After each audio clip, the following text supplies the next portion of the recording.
Andor Season 2's shocking death is the best criticism of the Sith I've ever seen, and they don't even appear. Warning.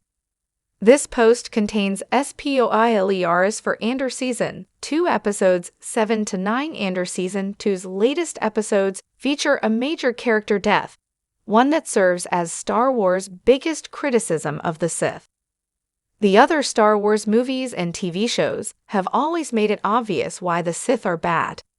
They crave power above all else, destroy anyone who gets in their way, and engineer wars to take over the galaxy. Long before that, they attempted to conquer the Republic as brutal warriors. However, Andor Season 2 episodes 7 to 9 get to the heart of why Sith philosophy is a path to nowhere. Despite Emperor Palpatine, Darth Vader, and even the Inquisitors never once appearing in this show, Andor shows how the dark side can affect anyone's life, even if they're not Force users. It shows how the Sith affect everyone in the Empire, and creates a perfect end to an amazing character arc. Cyril Karn dedicated his life to serving the Empire, only to realize far too late how wrong he was. Spending time among the Gorman rebels, playing the part of a sympathizer, and seeing the flaws in Imperial procedure up close was the perfect recipe for a rebel in the making. Sadly, Cyril didn't realize just how badly the Empire had used him until it was too late, and his failure to let go led to his death.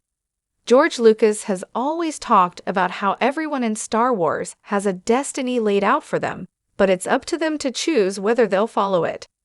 Anakin Skywalker was destined to be the chosen one, but he ignored that destiny for decades, only turning back to the light in his final moments. Cyril likewise had a more productive path to follow, but now that chance is gone. Unlike the Sith, the Jedi don't believe in being ruled by passion, something Cyril was guilty of throughout the entire series. This caused him to have unhealthy attachments to two characters, Dedra Meero and Cassian Andor. One relationship was about love, while the other was about hate, but both of them ended up being Cyril's undoing in the same instant.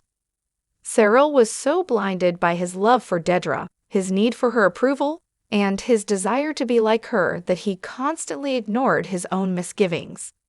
He never considered that her loyalty to the Empire would cause her to use him, and he realized the hard way that the Empire brings chaos and suffering, not order.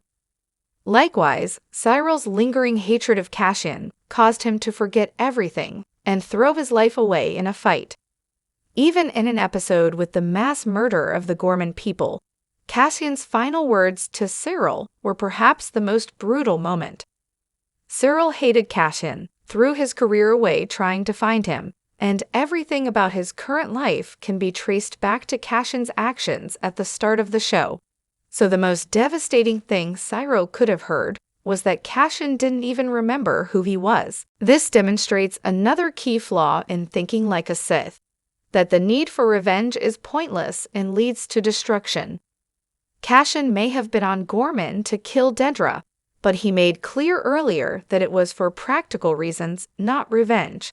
I initially thought Cyril tackled Cassian to save Dedra, and while that may be the case, the episode doesn't clarify that he even saw that Cassian was aiming at her. George Lucas believed that Star Wars should rhyme like poetry, and Cyril's final moments have several noticeable parallels.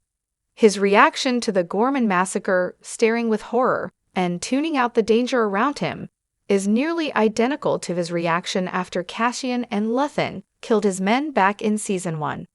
It shows how he thought he had followed a better path, but inevitably ended up right back where he started. This is also the second time Cyril saved Dedra from being killed, and while it led to a relationship and promotions the first time, it ended with his death here.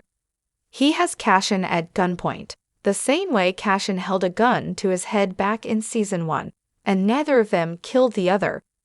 Perhaps Cyril intended to spare Cassian as he had been spared, but now we'll never know for sure. Cyril's tragic fate as a servant of the Empire embodies how the Sith don't just influence Force users, but everyone they hold power over. As laid out by Master Yoda, Cyril lived his life controlled by fear, and his last moments saw that fear turn to anger and hatred amid untold suffering. He realized the truth but couldn't let go of the past, destroying any chance he had at a future. The Force naturally exists in balance. That balance is thrown out when someone chooses to give in to their fears, and then spirals out of control, making selfish choice after selfish choice.